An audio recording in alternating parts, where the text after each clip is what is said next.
One mic. All I need is one mic. What's the name of the show? One mic with Big Mike. You know, ain't nobody getting hurt, ain't nobody, there's no crime being committed. And they say his style is too urban for the radio. This is real life stuff that's happened to me. Well, you know what? You, and you. One mic with Big Mike. I like to be able to do what I want to do. A sports talk show, but no subject matter is off limits. Meek Mill's concert is not called the Hell Yeah I Bang Khloe Kardashian concert. And now, your host, Put your hands together for the one, the only Big Mike. All I need is one mic. What up? Friday is here. The NBA free agency period is on and popping.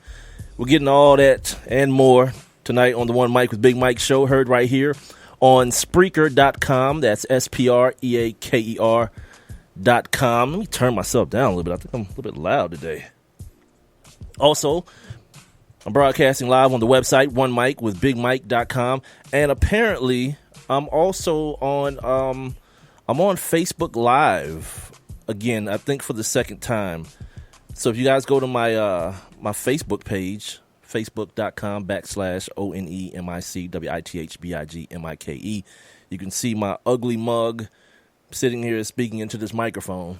That's all that's going on. But for you weirdos who like that voyeuristic stuff, knock yourself out. Also, don't forget that when you're not listening to the show, or if you miss part of the show, if you want to step out and come back later on in the weekend, you guys can always catch archived episodes of the show via YouTube, via iTunes, via TuneIn, via iHeartRadio, and of course on Spreaker.com and the Spreaker app, and on my website, the number one, MICWITHBIGMIKE.com. Now, while you're listening, make sure you guys on that streaming player that you see, and I'm going to mention this a couple of times today, a couple more times than usual today, on that streaming player, there'll be a little thought bubble, whether you're listening on the Spreaker app, the Spreaker website, whether you're listening on my website, there'll be a little thought bubble there. Just click on that thought bubble, and you guys can join the live interactive chat room where you guys can get in on the show and be a part of what I'm doing here tonight. And the main, I guess the main topic of discussion is going to be NBA free agency, man. A lot of money's getting thrown around. A lot of people getting paid today. And just before the show, the breaking news here in the city of Atlanta, the I guess prodigal son has returned, man. Dwight Howard, no longer of the Houston Rockets, is now back home in the ATL, so I'm going to definitely discuss that. But some other things I want to go ahead and mention quickly before I get, real deep into the free agency conversation, and particularly for my folks here in the ATL, the Dwight Howard conversation. Turned on, doing my reading today. Some suspensions were handed down. Some of little note. Well, one of little note. Johnny Manziel, he's suspended for 4 games for, what is it? I guess failing a drug test, or for the league, or violating the league substance abuse policy. But I don't care. You guys heard my thoughts on the whole Johnny Manziel stuff on Wednesday's show. And I don't care. I mean, you suspend this dude from what? It's like suspending a high school dropout from school. Like, I wasn't coming back no way, so appreciate it. What does that even mean? This dude's never going to play professional football, NFL football again, ever. So to me, it's a formality.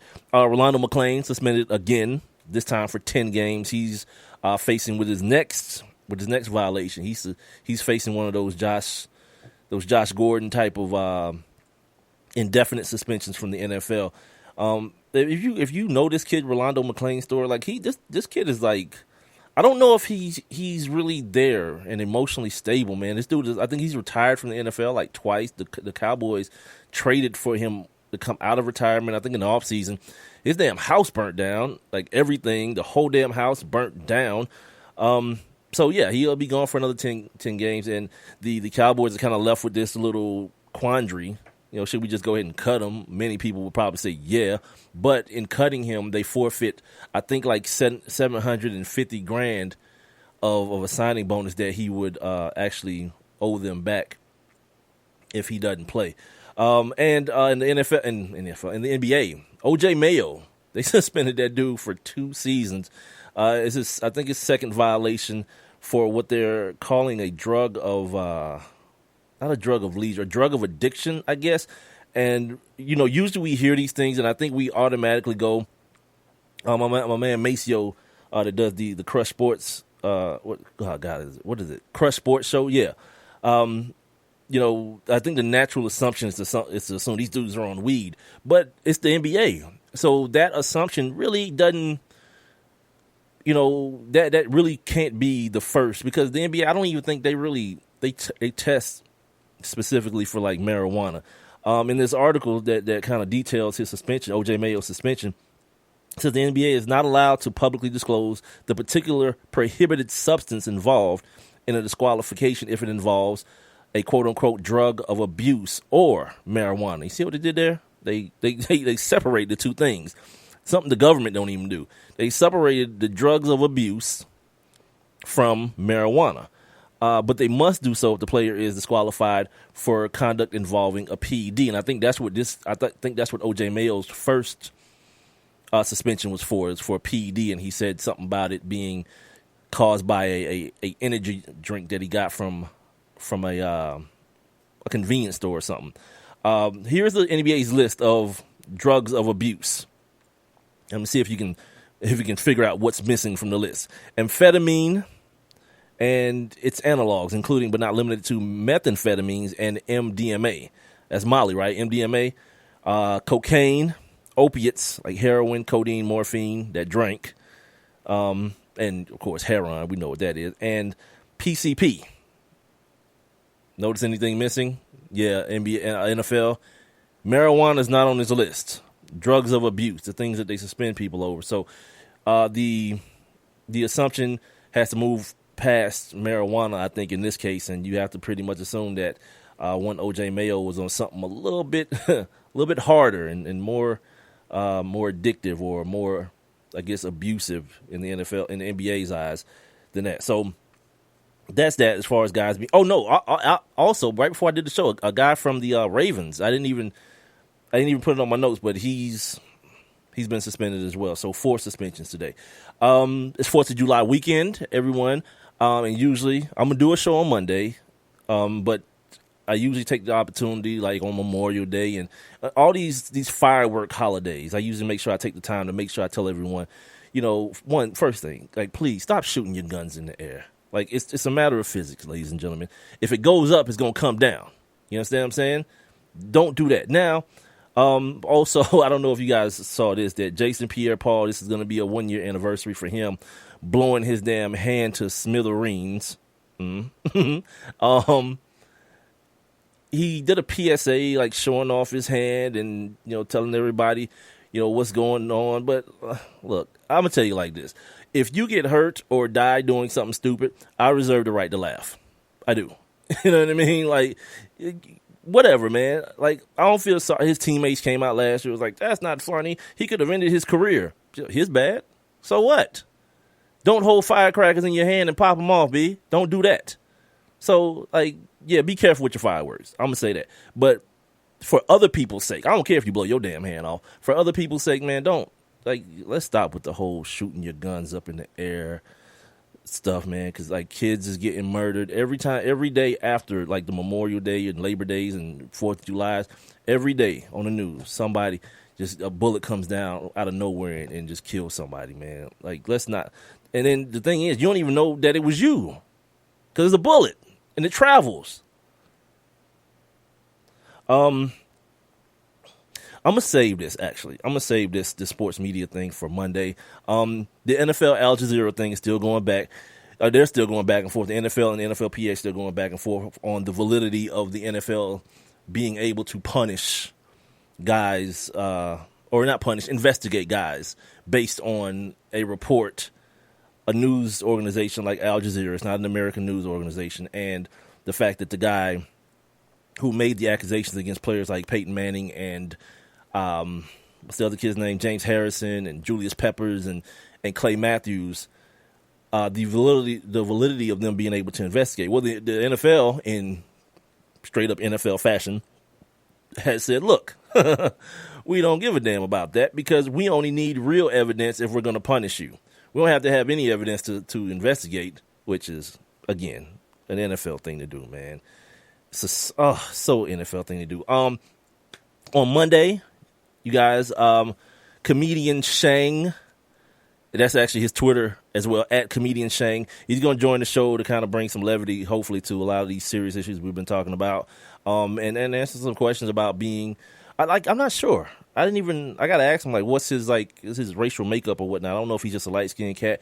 He got a name, Shang. I mean, so maybe he has some, like, some Asian in him or whatnot. I don't know. But we'll talk to him on Monday's show and try to have a good time with him like I do with most of my comedians. I like talking to comedians because most of them dudes, man, like, they're funny guys, but when you sit down and talk to them, it's like they can get, like, real deep and introspective with you on some things that you don't expect, and then also kind of bring a little bit of levity to it as well. So, you know, I'm looking very forward to that. Hopefully, you know, last time I had one of them Hollywood cats scheduled, I got flaked on. So, you guys, if you believe in that crossing your fingers crap, do that. I don't know if I mentioned I don't know, like, I don't even know how to tell you guys how to get to this thing, to be honest with you. This live stream on Facebook or whatnot. I'm not even sure how to tell you guys how to get here, man.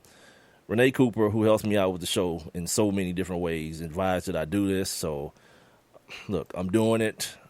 There's really nothing to see here. You know, it's an audio platform where you can get everything you need to get from me listening. Theater of the mind is how they call it. But whatever. Let's get into the meat and potatoes. And by the way, let me mention once again that you guys can join the conversation, being the live via, if I can say this junk in English, via the live interactive chat room. Just go to Spreaker, SPREAKER.com, where you probably are now, or to my website, the number 1 MIC, WITHBIGMIKE.com. And on the streaming player, you'll see a thought bubble there. Just click on that thought bubble, and you guys can go ahead and jump on in the live interactive chat room. We're going to talk about this NBA free agency stuff, man. Also, make sure you guys hit the little heart, too. While you're listening, hit that heart that indicates that you like the show. Even if you don't like it, just lie and click it anyway. So, as I'm doing my little cleanup work before I actually hit, you know, the button to start the show, I see on ESPN Sports Center that one Dwight Aloysius Eugene Bartholomew Howard, I don't know if any of those are his middle name, but Dwight Howard is now and intending on being an Atlanta Hawk. I got to say it that way because, you know, we did have the DeAndre Jordan situation last year when all this stuff was happening. Same time period where, like, DeAndre Jordan is now a Dallas Maverick. Doc Rivers was like, yeah, you want to bet MFers? So, and I don't know that the takers are really out there for Dwight Howard the way they were for DeAndre Jordan last year. I mean, the Celtics wanted to get a look at him. The Blazers seem to really like him. But he settled for settled for a 3-year, $70 million deal with the hometown Atlanta Hawks. And here's the deal. And it just hit my mind right before the mic came on. Like, yeah, Dwight kind of took an L on it, man, a little bit, because he opted out of 23.3, and the deal now is around that, average out, I don't know, 3 years at $70 million. It's somewhere around that, but we got state taxes here, B. That Texas thing is real. You get all your money except for the Fed. So, yeah, he took an L to come play in Atlanta. And that whole thing about Dwight coming home, it's only going, let me tell you something right now. As an Atlantan, that's only going to last right now. Like right now, and this is going to be nice and warm and fuzzy and all that right now. You wait. This city will turn on that dude so fast. Like, this ain't going to be no cuddly, wow, we got LeBron. Look, LeBron is the best player in the world. If he goes to your team, you can just say he's coming home. Whatever. You know what I mean? If LeBron goes and plays in Minnesota, just be like, yeah, LeBron's coming home. Yeah, whatever. He ain't got to be from there. Pump it up that way. Dwight Howard playing here. Let me tell you. To me, I don't get no different feeling of Dwight Howard playing in Atlanta than I did of Josh Smith playing here. Yeah, bunch of athletic potential, but what? Also, shout out to Mark Thomas. He's in the chat room. You guys can join him. You know what I always say that it kind of comes across as though I don't mean it and it's disingenuous. I'm gonna say it now. Tell your friends to join you in the chat room right now. If you're listening right now, and if you're in the chat room like Renee and Mark is, do something. I don't know how you do it. Text it or tweet it or whatever, man. Just tell your friends to join you in the chat room because we about to have this conversation about a lot of stuff, about free agency, about Dwight Howard. We're going to start with Dwight Howard and just trickle on down to some of these other players, right? I didn't even plan on doing a 2-hour show today. I think it's going to end up being that way. So Mark is saying D12 is the dirty bargain. Okay. He wanted to come home. Harden is a ball star. Let me tell you something about that James Harden narrative that the TNT guys and the guys who like him, like Charles Barkley, wanted to throw at you. James Harden didn't start being that way this year. He was that year last year when they won all those games without Dwight Howard. And they ended up in the Western Conference Finals. Yeah, James Harden was that dude last year. See, here's the big problem, and I don't know what was said in this meeting with the Atlanta Falcons. Come on, football season. With the Atlanta Hawks. But Dwight, he to me, suffers from a lack of perspective and introspective, man, that you're not anyone's first option on a basketball team. Like, he scoffed at Kobe when Kobe insinuated that, yeah, now you can be our DeAndre Jordan. And Dwight got an attitude about that from what the reports say. He got a damn attitude. But, like, I don't know about y'all. I love DeAndre Jordan's game. I love his game and Tristan Thompson's game. Dudes that got their money, but didn't ask to change. Like, DeAndre had to, like think about it last year. Like, because it was that thing at first where DeAndre wanted to be a first option. He wanted to be a first or second option on the basketball team, and I'm assuming Mark Cuban and the Mavericks sold him on that. And he was like, well, I'm out of here. But then I guess someone with some actual perspective got in DeAndre's ear and was like, you know what? You really don't have an offensive game to speak of. Yeah, catching a lob is not necessarily considered a move. And then DeAndre ended up back with the Clippers, where he catch a bunch of lobs, block a whole bunch of shots, he get a gang of rebounds, and still make a whole bunch of money. Ego aside, let me just be good and great at what I do. Like, ain't nobody had to tell Tristan Thompson that. Tristan Thompson getting $85 million over the next couple years to do what? Rim run, rebound. And when they go small, well, now that the man is Timothy Mozgov is gone, well, he was gone before the final start. But anyway, he can protect the rim a little bit for him. That's it. And you get your money. But Dwight still think, man, that up until I don't know what was said, if Bud and the boys told him that, look, man, this ain't that type of party, homeboy. You know what I mean? Like, this thing in Atlanta, man, is systematic. And it's going to be real crazy to see how it works with Dwight, man. You know what I mean? Because the Hawks got away from a lot of that perpetual movement that they had when they won those 60 games 2 years ago. And then it turned into you saw a lot of like Paul Millsap going one-on-one. You saw Al shooting a bunch of three-pointers, which, by the way, I think it's safe to say that Al Horford is going to be a Celtic or a Piston or even the Oklahoma City Thunder is talking about pairing him back up with Kevin Durant. How you love that? Like, you get rid of Serge Ibaka and you bring in Al Horford, I think you might have a little bit of an upgrade if Al don't do what Serge Ibaka started doing this year and last year, man, starting to fall in love with that three-pointer. We saw Al shoot, to me, too many damn threes last year. Too many. You know what I mean? And I understand. You trying to, like, up your profile that this big man has this stretch full range and all this kind of stuff so that now you can tell people, max me out, cuz I need all the money. I understand that part of it, but hopefully, man, he gets his money. And like I just talked about with those other guys, man, just come back to reality and come back to doing the thing that you do so well. Like, Al got a nice game in the mid-range, man. He's got a nice little game with his back to the basket. And I think he negates those things sometimes when he falls in love with that three-pointer, especially, from the top of the key where you can end up getting a lot of those long rebounds and starting the transition for the other ball club. But back to Dwight Howard, man. I never professed myself to be a Hawks fan, but it's the home team, man. And I always like when any of the home teams do well.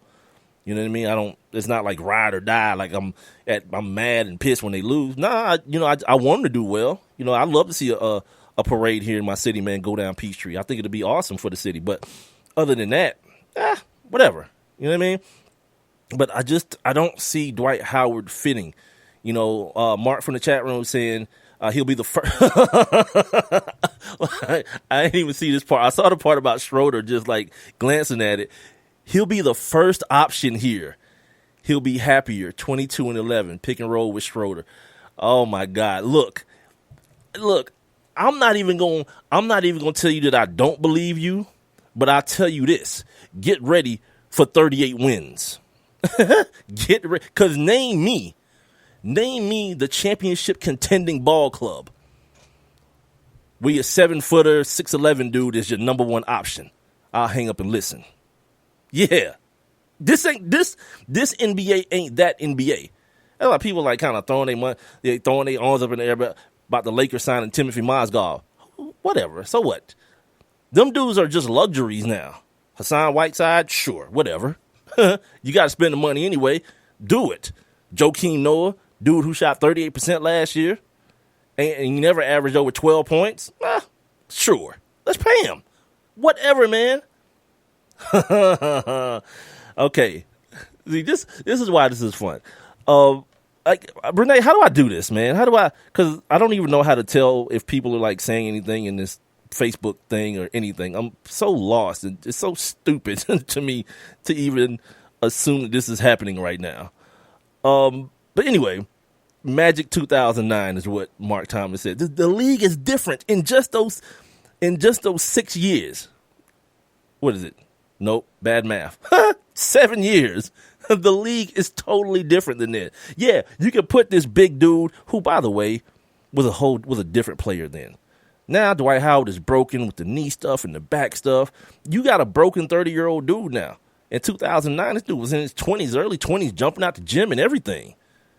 He's a different guy, and that's the one thing we got to always try to make sure we stay out of. You guys as sports fans, you got to stay in the present in sports, man, because we want to fall in love with what people have done in the past and how great people were. Like, Dwayne Wade is going through that right now. Like, people who look at Dwayne Wade and like Dwayne Wade and think Dwayne Wade is a cool cat. They want Miami to prioritize this guy, when in fact, they want Miami to prioritize him because of what has happened before. In what other realm of life do you do business that way? You know what I mean? Like, if you've got if you're at this restaurant, right, and the restaurant's on a new management, they've changed the menu up. You go, and the food is not the way it was when you were there 4 years ago. Like, are you gonna still keep patronizing? If it's not good, I should say, good as it was, you gonna still keep patronizing it? No, you gotta move on. And if Dwayne Wade is like, and if he think he got other suitors, if he got the Mavericks out there and he feel like he got the Spurs out there, my man, run it. Because the reality is this. At this point in his career, he's an anomaly. Like, this NBA, especially this year with this salary cap exploding this way,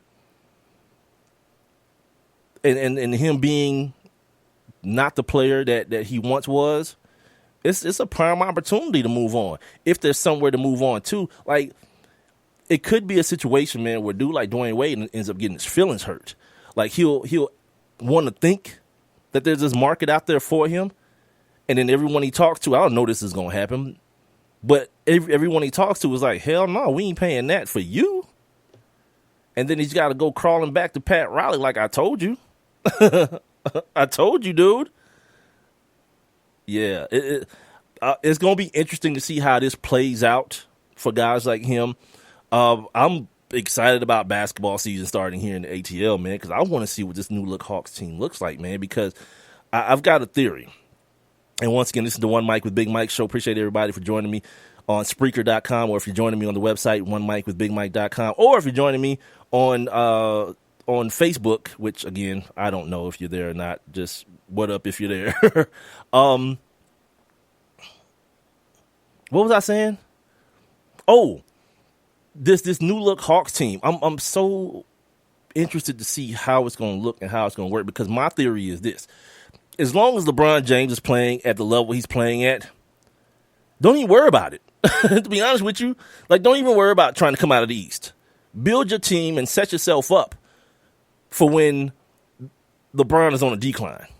Because it's not just a matter of him, and don't get me wrong, this ain't just like me being all over LeBron, because it's not just a matter of him being good. Because there's plenty of good players. Kevin Durant's good. Steph Curry's good. Plenty of good players. But none of them have control of the franchise the way this dude does. So as long as he's there, as long as he has that influence on the franchise, he can pretty much go get whatever player he wants and pay him whatever he wants. I just mentioned Tristan Thompson is making $85 million. Tristan Thompson ain't the best at anything. And I'm going to talk about that theory, too, here in just a second. We're going to take a break here in a minute. But I'm going to talk about that theory of people being worth this or being loyal to this person and things of that nature. But just in the context of this conversation, with LeBron being and the Cavs being so much head and shoulders over everybody else, like I'm looking at teams like the 76ers, like maybe they got it figured out. I know that's tough to hear, but maybe it's just like, whatever. Let's just keep getting these first round, these first overall picks, and then one day LeBron won't be great anymore, and then it'll be the East will be up for grabs. But now, you tell me. You know what I mean? Of all the people, they might lose Dellavedova. He just got a qualifying offer from the Bucks. Good luck. effing joy, Delly. Enjoy Milwaukee, B.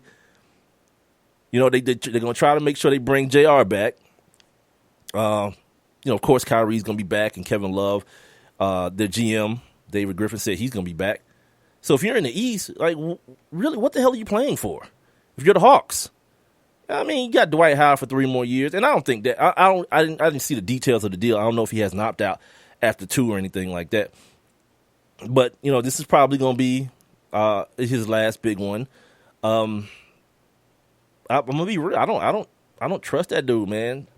Because if Mark is right and Mark is calling him the number 1 option, like, things come with that. Like, other expectations come with that. Anybody remember Joe Johnson? Like, Joe Johnson wasn't no terrible basketball player, but Joe Johnson wasn't the dude who you look at and say, okay, Joe, carry us. You know what I mean? Joe, inspire us. Joe, take your teammates to another level, Joe. The thing that those great guys, those great first option guys do. Like, Dwight Howard is a dude that, for what it's worth, man, he was something. Perennial All-Star a couple times, Defensive Player of the Year, dunk champion for whatever that's worth. Made it to the finals with that Orlando team. But now the league is kind of passing him by. Mark feels as though that small ball is just the equivalent of the read option in the NFL. Nah, because it's not gimmicky. It's skill. You get the right players with the right skill. The read option was gimmicky. Like, you put Ronnie Brown at quarterback. Well, yeah, that's going to get figured out real quick by the dudes on the other side of the ball who make money too.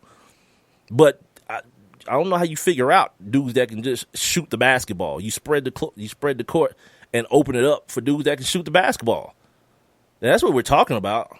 You know what I mean? And trust me, I'm not saying the small ball thing is the move, but I'm saying that ain't nobody featuring this back to the basket 7-footer anymore. This is why a guy like Joakim Noah, who is an energy guy, inspire me, rah-rah guy, can get broke off plenty of money. Because, like, all right, he has a purpose, but we understand. D-Rose is here. Melo is here. Porzingis is here. We don't need him to do nothing. Get you some rebounds. Be our communicator on defense. Run the floor. You ain't got to do nothing. You ain't got to be Patrick Ewing. You ain't got to be Elijah One. Nah. It's a different day, man. Let's take a break. I'm going to take a quick break here. See if I can figure out this this Facebook thing during the break too. But I'm gonna take a quick break. I'm gonna come back, and like I said, I'm gonna talk about some of the other names in free agency. I'm gonna run it down for you, kind of run down the list of guys who've already gotten offers and kind of agreed to these verbal offers and everything.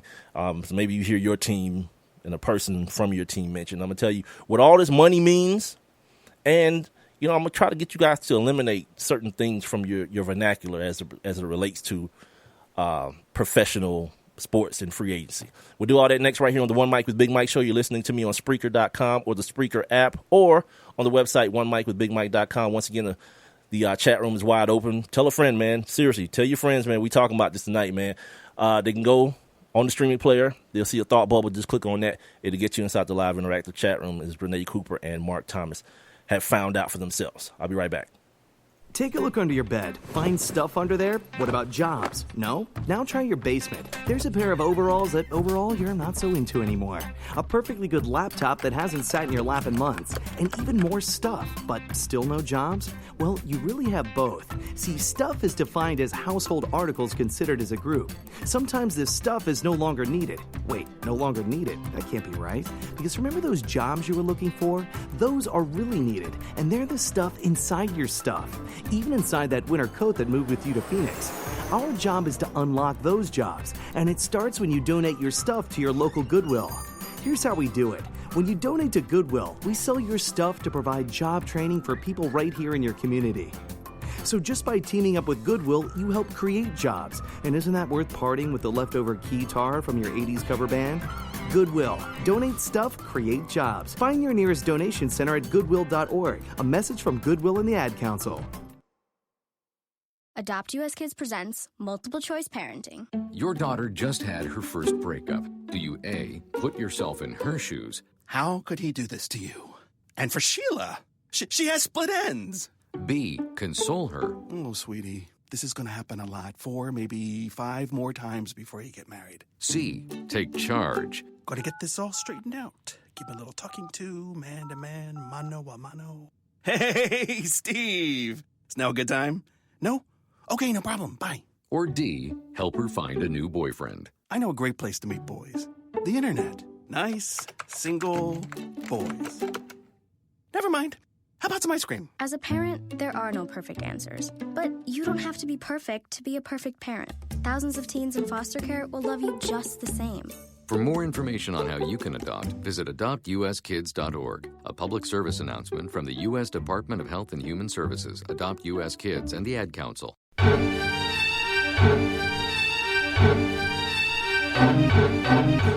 Welcome back to the One Mic with Big Mike show, the Friday episode, man. We're getting ready for the weekend. You know what? I think I might go down and hit this crab thing. This crab fest tomorrow.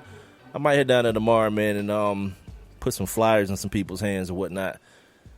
I hope it ain't too damn hot. And, I hope it don't rain either, because it gets too muggy and all that. Like, I'm big and I sweat. You feel me? And that ain't really a good look in any situation. It's the One Mic with Big Mike show, back here on a Friday, being heard on Spreaker.com, Spreaker.com, as well as the app for all of your mobile devices. You guys make sure while you're listening to the show on the streaming player, either if you're listening to the show on the streaming player, Spreaker-wise, or on the website, onemicwithbigmike.com, click on that little thought bubble. It'll get you inside the live interactive chat room, as well as click that little heart, too, so that you can like the show or whatever. This is the time in the show where I do my feature. Oh, God, Coop is here, man. What up, Coop? Where I do my feature. I call it On This Day. I take a look back and give you guys some little historical factoids on, some kind of sporty things that happened on today in history. Now, let's take a look back. On this day. All right, we're going to keep it short and sweet, man, so we can get back to this conversation. Y'all want to talk about this kid, Dwight Howard, man. On this day in 1905, Frank Owen, not to be confused with Frank Ocean, of the Chicago White Sox, he pitched 2 complete games in one damn day. Yeah, nowadays, man, these dudes throw 70 pitches. They got to come out for the middle reliever, and then the closing man got to come in, or the closer. Oh, then in 1917, Fred Toney did it again. Fred Toney for the Cincinnati Reds did it again. Pitched 2 complete games in one damn day. Them other pitchers must have been sorry as hell. They can't get no run. This dude got to pitch 2 whole games. On this day in 1995, the NBA locked out its players. I'm sorry, skip one. And on this day in 1982, Cal Ripken began playing shortstop for the Baltimore Orioles. And as we all know, he played 1.5 million games in a row after that. Not quite that many, but a whole bunch, the record. On this day in 1995, the NBA locked out its players. It was the first work stoppage in the league's history where they weren't done. In 1998, they did it again. For the second time in history, the players got locked out of the NBA. And don't be surprised if in 2 years from now it happens again. Like, these dudes ain't paying out all this money and just gonna like take it lying down. You know, the last lockout was because, you know, the last work stoppage was because, you know, we've got to save the owners from themselves paying out all this money. Yeah, that worked out. Delhi's about to get $10 million. Delhi, get your money on, dude. And here's the thing, dude. Like, stop playing with yourself, man. Like that attitude of this person being worth this and that person being worth that and all this kind of stuff. Be an educated sports fan. You know what I mean? Do that for yourself and realize it has nothing to do with that. You're not getting paid based on your worth. Like, if that was the case, like, what would LeBron James be getting paid? Literally. Like, what would be his realistic worth to the NBA? Yeah, it'd be astronomical. So that is not what it's about, man. It's about right time, right place. It's about what you can negotiate for. And what a lot of people hear salary cap. You hear this term salary cap. Well, the other thing there is a salary floor. And you have to come up to that. You have to spend in collective bargaining, or not collective bargaining, in revenue sharing. Teams have to spend a minimal amount of money as well. You know, Chandler Parsons, Memphis Grizzlies just broke him off. He had 2 max deals on the table. Chandler Parsons did. So if that doesn't tell you that it ain't got nothing to do with your worth, you fall into a situation at the right time. You're in the right time in the right place. You know what I mean? I heard Mark Cuban talk about how he could have gotten to Uber for like $1 million. And it was like, nah, that's a stupid idea. And didn't. You know what I mean? He was in the right time, in the right place, but didn't make the right move. That's all this is, man. You know, so when you hear these cats on sports radio and all these places that want to get you riled up and have their phones ringing because they talking about, can you believe Kent Bazemore is going to make $20 million? Well, good for Ken. But if you smart, you believe it. You know, Kent's a nice player. And then, and this other thing they want to do too. That's going to be more than Steph Curry because that's how it works. You know what I mean? Like, because that's how it works. And then you got people calling in, I know, this is Paul from Buford, and I can't believe that. How in the hell is this dude a 2-time MVP and Kent Bazemore is making more money than him? All right, Paul, calm down. You know what I mean? And the people don't even correct these cats. It has nothing to do with that, man. Like, when it's time, like Steph is like the Russell Wilson of basketball. You don't get a discount for a couple years. And then when it's time to get the money, all you're gonna hear is this beeping sound. It's gonna be a Brinks truck backing up to the Golden State Warriors facility and fill it up with gold. Yeah, he gonna get his money, man. You know what I mean? It's gonna happen, but you know, he wasn't in the right place at the right time. Kevin Durant is. LeBron makes sure he is every year. He's like, yeah, I'll sign, but I'm out of here after 1 because I want this extra money next year. And then this year it's only like. For him, it's only going to be like $1 million bonus only. Look at me. Until I hit this damn Mega Millions tonight, it can't be only $1 million, I guess, right? But no, it's going to be $1 million bonus or upswing in his salary. But again, what he's going to do again is come back for the 2 years, hit you with the opt-out next year when the salary cap goes over like 110 is what it's anticipated on doing, and then hit him over the head with like 6 years. You know what I mean? And this other thing too, man. Please, this NBA money. This ain't that you got to figure out how much money the guy's going to make NFL money. You know, Andrew Luck just got 6 for 140. But then you got people like, okay, well, see, he gets this much guaranteed, and then there's a workout bonus, and then a roster bonus, and then they'll probably come back in year 3 of the deal and renegotiate. Yeah, none of that to the NBA. $100 and whatever $million, that's what it's going to be. Every red penny of it. Yeah, so, see what you got. And, I think what Mark, there's another Mark Coop, there's another Mark in the chat room. So I'm not talking about you this time. Mark Thomas. He said something earlier. He talked about Dwight being a discount. And in relative terms, yeah. Yeah, I think you are getting a discount out of Dwight Howard. If he's available, not just physically, if he's available mentally and emotionally, you know what I mean? Because eventually that I'm home thing, it wears off, and you got to play basketball. And it doesn't just wear off of the player. These fickle ass fans here in Atlanta, dude. I'm wondering if he called Josh first. Like, Josh, man, like, how bad was it in your last 2 years? Josh be like, it was terrible. Cats with wearing Hawks uniforms was booing every time I took a three. Tell me I'm lying.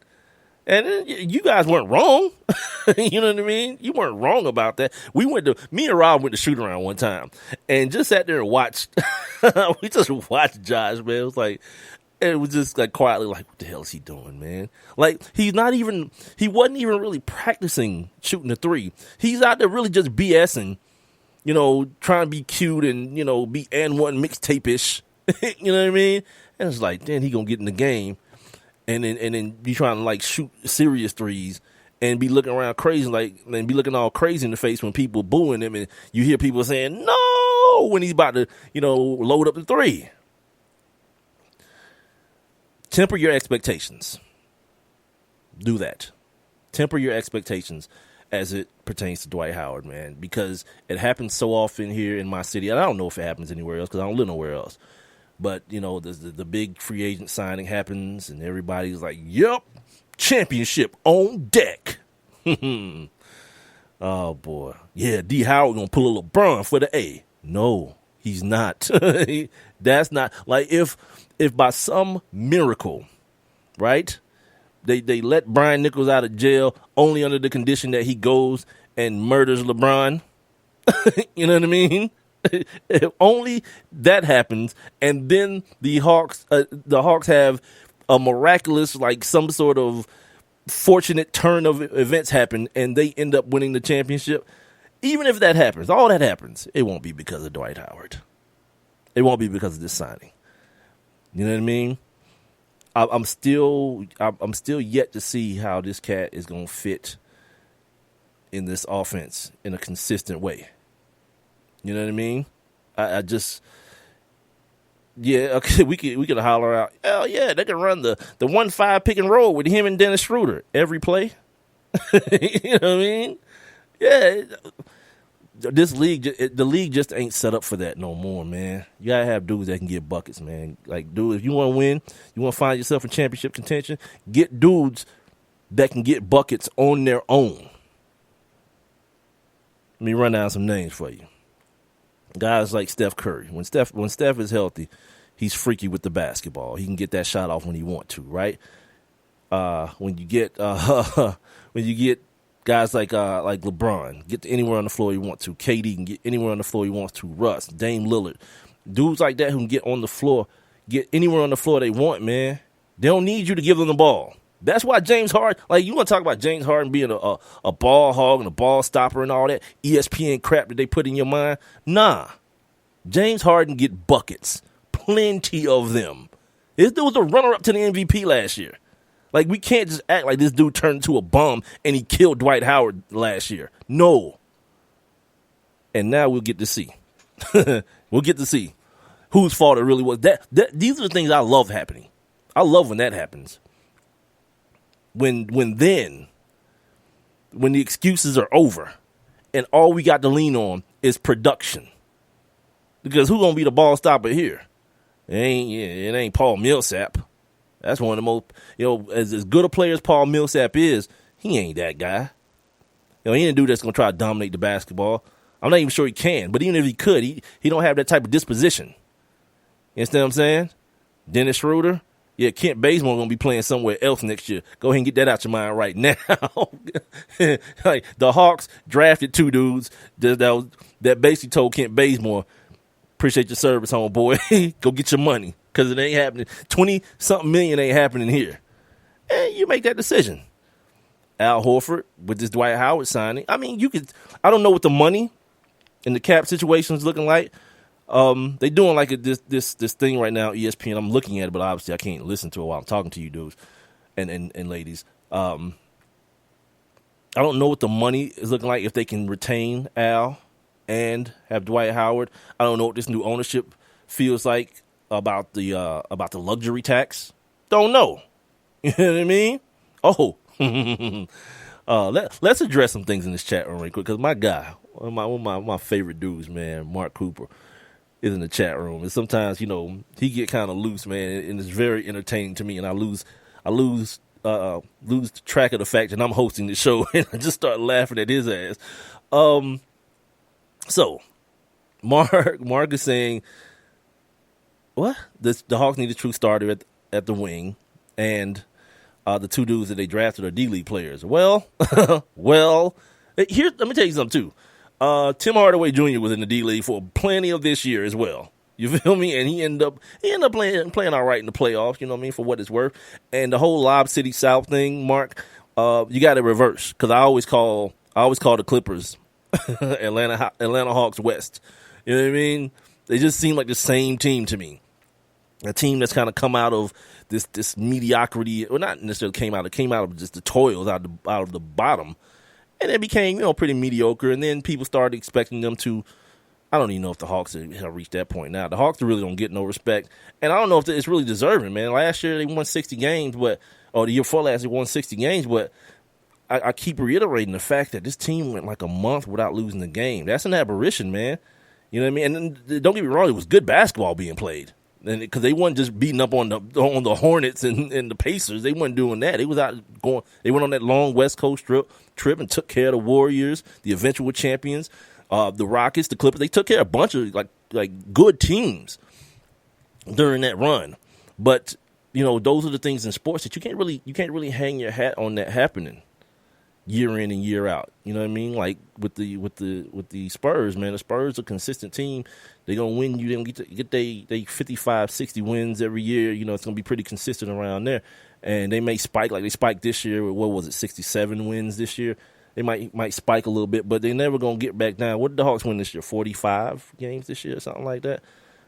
You see what I'm saying? And I don't see it getting I don't see the Dwight Howard move as being the improvement, man. And I don't know if there was another prospective guy, that would be that. Because, it's Kevin Durant, and then who else are we talking about? You know what I mean? When we talk about, like, free agents, guys who are going to come in, or if they came in, they would change your team. I told you guys I was going to give you guys some of the bigger names, or the names that who've agreed to deals. DeMar DeRozan's going back to Toronto. 5 years and 139. Cha-ching. I don't even have that sound effect either. Damn it. Nicholas Batum, just mentioned the Charlotte Hornets. Where we at? 5 years, 120 for him. Hassan Whiteside, the first domino to fall as far as they're concerned. What do you got? 4 years, $98 million. So now you gotta wait to see what Dwayne Wade's like. I read today that Pat Riley's a slick old geezer, man. He's going to pitch people like Kevin Durant on Chris Bosh being there. I wonder if anybody talked to Chris. Like, if it's me, if I'm Kevin Durant, I was like, yeah, bring his ass in here, and I'm going to bring my doctor with a heart machine or whatever it is. I don't know if he got a heart problem. This is like blood clot situation. We got to figure out what's going on with Chris Bosh. If you're going to sell him to me as somebody who you anticipate being here, like, you don't even know if Dwayne Wade going to be there. And if he is here, like, what the hell is he going to be? Oh, look at that. Golf. What up, Golf? Like, now I can see people. Like, I can see a person because Golf said something in the, he's an idiot too. See, this is how you know it's terrible, because I don't even have to hear this dude's voice to hear the sarcasm that the A back. Yeah, back from what? First of all, and secondly, with who? Dwight? Yeah, Josh, Ivan, now Dwight. That's the progression. You go from Josh to Ivan to Dwight Howard. Give me Ivan, man. I only because it just feels like the Dwight Howard thing is gonna get sour real quick, man. Like for a dude who wants to be loved so much, man. When it gets for it to be bad in Houston, that's one thing. But for it to be bad in front of your folks and your mama and them there and everybody, and folks is booing you, because it will happen. This ain't no prediction. This ain't no me trying to be Negro Damas and none of that. No, it's gonna happen. Because that's what happens here. You know what I mean? Matt Ryan is a perfect example. Football season will come. And I love this time of year because you start seeing it all over social media. We about, 70 days away from the season, 70-something days. All the optimism, all the championship aspirations, and then 2 interceptions into the season. Matt Ryan is a bum. He's the worst ever. Yeah. That Dwight Howard thing is going to be for real, man. And, best case scenario, man, the system, he buys into the system. Dennis Schroeder grows up a little bit. We saw a little bit of that last year. Jeff Teague not playing in some fourth quarters. Coach Bud trusting the young Swede with the team with the team down the stretch. Paul Millsap. Paul Millsap is just, that dude is just steady. Just a steady Eddie, man. You're gonna get a bunch of rebounds. You're gonna get some blocks. You're gonna get some of everything in the stat sheet. Points, assists. He's going to do a little bit of everything from you. You're going to shoot the corner three. But it's really, I'm really hard-pressed to say to myself that a combination of, what would the combination be?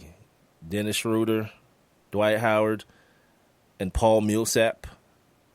Even hearing it come out of my mouth, no one, you can't be too optimistic about that when it comes to championship aspirations. Now, if it's all about relativity, and I mention this every time I talk about the Hawks, if the expectations here are just to have a relevant, good team that's going to be good enough, make the playoffs, maybe one of the top 4 seeds in the East, and then advance past the first round and maybe bow out in the second. If that's what's good enough, all right, cool. You know what I mean? Because every year you'll have something to cheer about. Your team plays pretty well at the crib, so when you go down to Phillips, you got a nice product to watch. The system that Coach Bud runs down there with that perpetual movement, when it's clicking, it looks real nice to basketball enthusiasts. It looks real good. It may be boring to the novice, but look, if that's what it is, look, I'm good either way. But if you're talking about dethroning LeBron and the Cavs at the top of the East, this ain't gonna do it. I'm of the firm belief, and I thought I was wrong after that 60-win season. I kind of got, taken aback a little bit by that 60-win season, but I'm still of the firm belief. Get bad, man. Go ahead and get bad. Because if you're just sitting around, 4, 5, 6 seed, you're getting the 12, 13, 14th pick in the draft. What dude are you picking in the draft that's going to change your season? In a city where, think about it this way. In a city where in the last, how many ever years, you can make the argument that Dwight Howard, this Dwight Howard too, not the one who opted out, who dictated the trade from Orlando to L.A., not even that guy. Probably the most prominent free agent that you've gotten here in Atlanta in the last decade plus is Dwight Howard. Just knowing that tells you that you got to draft you a star, man. You got to go to the draft and get you a star. And usually those dudes ain't found past pick 5. Well, yeah, you got guys like Steph Curry at pick 7. But look, let's keep it real. And I got to keep reminding people this. 6 teams didn't miss on Steph Curry. Steph Curry got picked at 7 and then worked his ass off to be an MVP caliber player. All the things that were checked off about him, he worked to improve them. His body, his ball handling, all those things that were negatives in his draft report, guess what? He worked. So when people try to make the Steph Curry story a story of haters, Nah, to me, it's a story of introspection and work and the ability to look within yourself, something that I think Dwight Howard does not have, and say, what do I need to do to be better? You know what I mean? Everybody saw that thing on the TNT show Inside the NBA with Charles and them, and he's like, man, it really hurts me, man, when people are saying this and that and the other. And it's like, come on, B, like, you gotta cry me a river, man, because the things that you're receiving from the basketball public, it's not a one-way street. Like, you've done your thing too. The stuff with Stan Van Gundy, the indecision when it came to, you know, opting out over Orlando and then still forcing the trade. You know, the stuff out in L.A. with Kobe and all that kind of stuff, and now the stuff with with Houston. Like, we can continue to blame people, the people around Dwight Howard. We can continue to do that and do that and do that, but eventually you run out, and you got to point the finger at that guy. You know what I mean? We did it in football with guys like Randy Moss because they were talented. You know, I mean, there must be something wrong with everybody else, and you feel like you like Randy Moss as a player, but eventually you go from place to place to place to place to place. Yeah, you know what I mean? It ain't just all them. There's got to be. It's like the chick. It's like all dudes ain't crap. You know. Well, when's the last time you turned the mirror around on yourself? If all the dudes you meet ain't crap, there may be some character flaws within you as well. It's the One Mike with Big Mike show here on Spreaker.com every Monday, Wednesday, and Friday, starting at 7 o'clock. We usually go to 9. I'm gonna go to 9 again today. I didn't think I was gonna go that long today, but whatever. Dwight Howard's he's an Atlanta Hawk today, so we'll do that. I'm also on the website, onemikewithbigmike.com. While you're there, and I say this every day, but I'm saying it more so today, tell your friends, man, we in here talking about this situation, man. Tell them to jump on in the live interactive chat room. They can go to Spreaker. They can go to my website, onemikewithbigmike.com, and they see that little thought bubble that's on the streaming player. Just click on that. There might be like another step, like signing in with your Facebook account or something crazy like that. Just do that. And you're in the chat room. You guys can interact with Mark Thomas and Mark Cooper and Renee Cooper. What's being said right now? With you, there's nothing D12 can do here. So they should. No. Mark, that's not what I'm saying at all. What I'm saying is that he has to have an understanding of what's needed from him here. He needs to get out of get the part about being this dominant post scorer and this number one option thing out of his mind, and understanding that he can make a hell of a living and make a difference on a basketball team by rim running, being better and faster and stronger than the other dude that's playing the position on the other team. Just beat him down the floor on a miss. You know, get you some good position inside in the paint, pin somebody under the rim, and just turn around and dunk the basketball. Protect the rim. Get rebounds. Control the offensive glass. Those are things. He can definitely do a lot here. Like Dwight, I don't want this to come across as I'm saying Dwight Howard is some sort of bum. No, what I'm saying is Dwight Howard doesn't seem to be self-aware. He wants the glitz and glam of the guys like the Stephs and the LeBrons and the James Hardens and the Kobes when he was out there playing with Kobe. He wants all that stuff, but he's not that player. You know what I mean? Like, I mean, for what it's worth, I could see why he might not want to be that player. I mean, DeAndre Jordan realized he was that player, and the next thing you know, my man is on a commercial in some flats and a blonde wig with a goatee. So, it's a give and take, I guess, right? But no, seriously, man, Dwight Howard has a lot to offer. He had a lot to offer that damn Houston team. He just chose not to. He talked about it with Charles Barkley, and he chose to pout and chose to be the word he used was disengaged. He chose to become disengaged from the game and from the team. That's a problem, man. You know what I mean? Especially on a team like this, who 2 years ago, remember the big thing 2 years ago was Bud Ball, and everybody gets a shot at it, and you got 4 dudes going to the All-Star game and all this kind of stuff. See, Dwight want that. Mark, you're right. He wants that 2009 Orlando Magic season back, where it was like Dwight and like a gang of shooters around him. Nope. That day's over, man. It's time to be who you are, who you become, and who the league has told you who you are. And if that can happen, yeah, he can contribute. I don't know if I still don't think he's the catalyst to a championship on anybody's team. But again, maybe that's not the goal. Maybe the goal is just to be what you've been. Be very good. Not just, that AFC that you've been for such a long time here in the city, but be very good. And then see where the chips fall. It's the One Mic with Big Mike show. I'm going to take a break here at the top of the hour. Come back. Still got to run down some more names. More people who have agreed to take some money. Get paid some money from some teams. Get you guys some more names. Maybe you hear the person in your team or whatnot.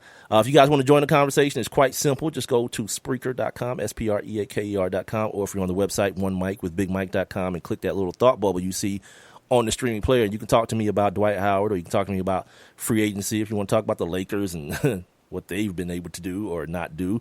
Anything. It's wide open, man. It's Friday, man. We're going to have a little fun with it right here on Spreaker.com and OneMic.com with Big Mike. The odds of a young girl being discovered by an industry insider while singing to herself pumping gas. 1 in 300 million.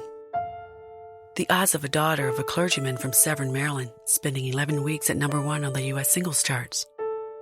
1 in 19 million.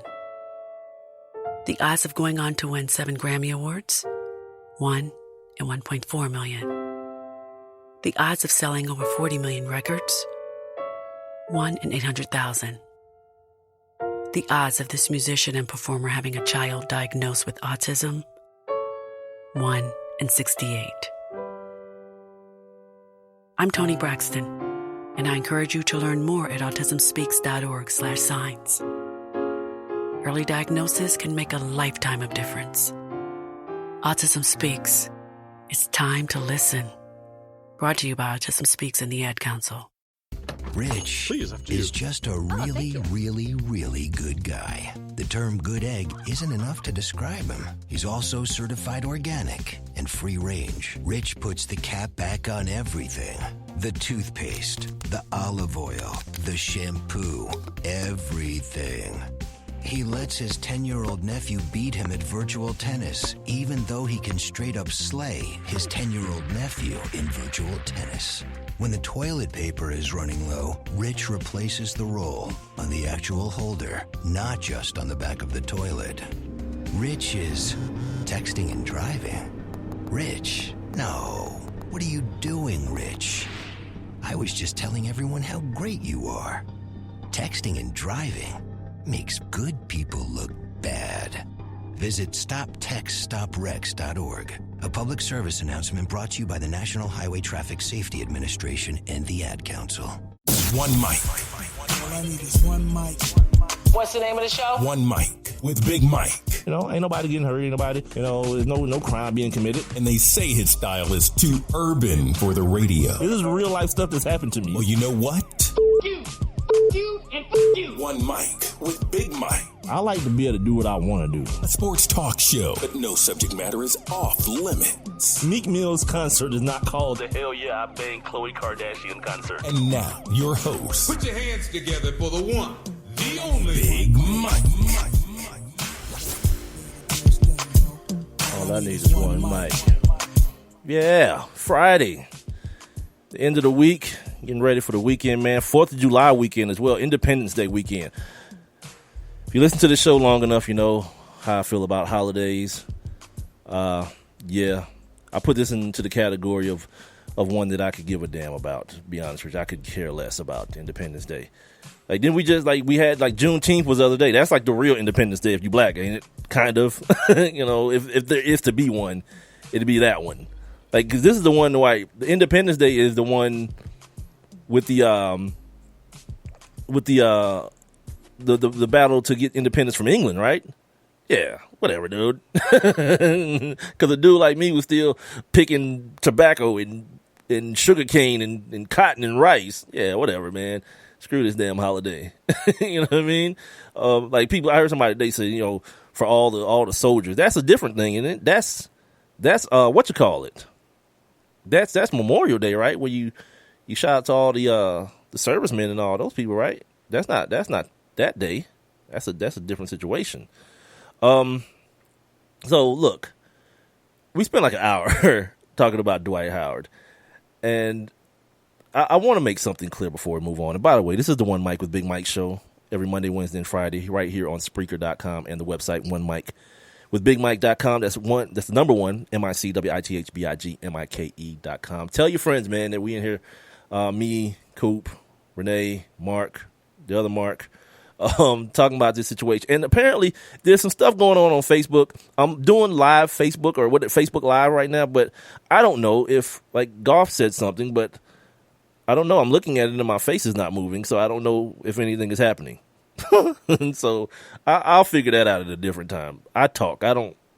Yeah, whatever. Video stuff is what it is. I'm just doing this because Renee told me I have to, or she was going to like murder me or something. Anyway, so we're talking about this Dwight Howard situation, and I want to make sure I'll make something very, very clear before I move on to start talking about the rest of free agency. In no way am I insane enough to say Dwight Howard is a bum. Dwight Howard's not a bum. You know what I mean? Like, even the way he played last year, what did Dwight average? Like 12 and 10 last year or something like that? Somebody looked that up. But, like, he didn't, like, he's not that. Like, we're not talking about, what's that kid's name? The kid that he got a ring anyway. He played for the Cavs and the Spurs, floppy hair dude. He's not that dude. Zilgauskas or whatever his name, he's not him. You know what I mean? But he's not Boogie Cousins either. And as I think about that, as I say that, he is a perfect example of a guy who has morphed into what he can be in the league. A 7-footer, you feel me? Who can still bang around down low. But Boogie shot a couple threes this year. Got a nice stroke. Got a nice mid-range game. Very skilled big man. Dwight Howard just ain't that. You know what I mean? The evolution of the position is that. Physically, as I talk about Boogie Cousins, it's physically that. You understand? But I'm not going to talk about this guy as though he's a bum and he can't play basketball. That's crazy talk. You know, like during the break, I'm telling Renee she's being ridiculous. It sounds like a person who just doesn't like Dwight Howard when she starts saying that Dwight Howard is going to be the reason that the whatever the playoff streak. Another record that I give no credence to because no championship aspirations have been within that playoff streak that the Atlanta Hawks have. But there's no reason to think that Dwight Howard is going to be the reason that ends. And if it does end, I don't know that you can blame it on him now. You know, it's July. It's the first day of July. Like, no one knows how the season's going to play out. All the free agents haven't signed yet. We don't know what these teams are going to look like, you know, for the most part. So, you know, this is not about like bashing Dwight Howard. You know, I felt like he might have been a better fit with that Boston squad. You know what I mean? A team that needs a defined second scorer if that's what he wants to be. I think Isaiah Thomas is at this point their first. They're still in the Kevin Durant hunt. And if he were by some miracle to join that team, he would obviously be their first. But here in Atlanta, like, that person doesn't even exist. And I think that is the major albatross around the neck of the franchise. The fact that the NBA tells you need to have that guy. That dude, when playoff time comes, you need to have that dude that can take over ball games for you. And for what the Hawks bring to the table, it's almost like they're banging their head against a brick wall saying, we're going to make this system work. We're going to make this system work. And you got idiots saying, like, it worked in San Antonio. Sure it did. Once you go out and find the 3 Hall of Famers to put here in Atlanta, it'll work here that way too. You understand what I'm saying? So, with that being said, I told you guys I was going to give you some more of these names. I said Hassan Whiteside, Brad Beal, another dude. I didn't realize Brad Beal was that young, 23-year-old kid, another kid with like his injury history. Re-signed as a restricted free agent, 5 years, $128 million with the Washington Wizards. No, Chandler Parsons mentioned that. Chandler Parsons, yes, dude, 4 years, $94 million. Let's get it. And he had 2 offers, so there. Jordan Clarkson going back 4 years, $50 million with that Lakers squad. Who, by the way, yeah, it's real weird. Like the like the Lakers situation. Like I'm a dude who grew up in the '80s, man. It just don't feel right, man. Kent Bazemore, who did he talk to today? Somebody like tried to Houston, that same Houston team. tried to woo Kent Bazemore today. After he said he wasn't taking no conversations, no meetings till like the 4th, but he took that Houston meeting and seemed to have gone very, very well for him. Lynn Sanity is back in New York. Let me tell you something about Jeremy Lin. Let me just mention this real quick. People seemingly have a lot against that kid for whatever reason. Like they kind of resent him for the whole insanity thing, which wasn't his doing. Mike D'Antoni looked down at the end of the bench and like, hey, you kid, I don't know your name, but the Asian one, come on, get in the game. And he got in the game at a time where the Knicks were, one of the times, many times, where the Knicks were just floundering. And he gave him a spark for a few weeks. And he parlayed that into a hell of a career, dude. Houston, Charlotte, now Brooklyn. Yeah, Jeremy Lin, man, good for him. 3 years, $36 million. Jeremy Lin going to be pocketing $12 million a year. Yeah, put that in your pipe and smoke it. Who else do we have here of note? We talked about the Mozgov situation, him going out $64 million, man, 4 years, 64 to be a Laker now, no longer a Cav. You may have noticed, or you may not have noticed that he was actually on that team during the finals. Played like 7 minutes during the finals, so there's that. I think that's pretty much it for the names and guys who've already agreed to become members of different or the same teams. Now I want to mention this. It's something that I put on my notes that for all the, I guess if you call it backlash or whatnot, that you hear about this money and this guy getting this much and this guy not being worth this much and things of that nature, right? Yeah, Andre Drummond, thank you, Coop. That's why I need Coop around too. Both Coops, Renee and Mark. Their granddaddies were owned by the same dude, and they kind of had they add that same thing to the show. When I forget something, they bring it up to me. Yeah, Andre Drummond got plenty of money from the Pistons. Now, what was I saying? Oh. The wonderful thing, if you're a fan of a team, maybe not the Hawks. let's exclude the Hawks from this part of the conversation. But most of these teams, look what's happening. They're keeping their players. The thing that so many basketball and football fans complain about, like, man, these dudes always going for the money. Well, guess what? Now the money's at the crib. And so many of these dudes, man, are getting a chance. The teams are staying together now because the money is so absorbent. And as a fan, I would assume you win, right? If you're a Rockets fan. Maybe you're happy if you're a Rockets fan because Dwight's gone now. You know what I mean? But like that young core that the Lakers have out there together with D'Angelo and Jordan Clarkson and Julius Randle. Now they have Timothy Mozgov, who, this is the craziest thing ever. And I heard this on Highly Questionable today, that as far as plus minus goes, the stat, the advanced analytical stat in basketball, I think there's 76 centers. Roy Hibbert, who is a Laker, is number 76. The Lakers just signed number 75. That's pretty damn awesome, man. Like, I don't know what this franchise is gonna do, but I'm glad I'm talking about the Lakers. Like, y'all who listen to the show know that very rarely, I don't really get into like the tabloidy part of the sports scene, but I will mention this because I mentioned it before and I spoke about it before. The D'Angelo Russell thing with Swaggy, with Nick Young. I don't know if you guys have been paying attention, but it kind of came to a head this week or last week, whatever. Swaggy and Iggy Azalea are now separated or whatever, not divorced, but they're broken up is what the word I'm looking for. They're broken up. And the reason given is that Swaggy cheated. Well, we kind of knew that. And not only did he cheat, he got his baby mama pregnant.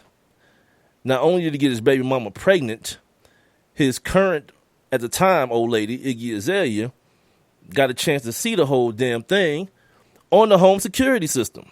So I'm mentioning this because of something that I said at the time this happened. When everybody was kind of ragging on this dude, D'Angelo Russell, and, snitch this and snitch that, I was like, hold on, where I'm from, if you the dude that's telling all your business and you know you getting taped, yeah, you're supposed to have issue with that guy too. And secondly, the second thing I said was D'Angelo Russell didn't ruin anything that was not going to eventually be ruined anyway.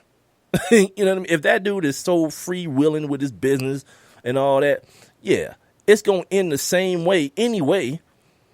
Only thing, if like I was talking about, if she were to have left him then, only thing to me D'Angelo Russell, outside of the snitching part, would have been guilty of was speeding up an inevitable process anyway. And now it has all come to a head. Of course. If any person is that sloppy with their business anyway, come on, man. What you think you looking at? A couple that's gonna be together into their late 80s and just die together, holding hands on the porch in rocking chairs? Hell no. Nah. Yeah. So yeah, this is my I was right moment of the week. Back to the regularly scheduled program right here on One Mic with Big Mike.com. Make sure you guys spread the word, man. Tell your friends this chat room is wide open. I'm going to get back to it here in just a second.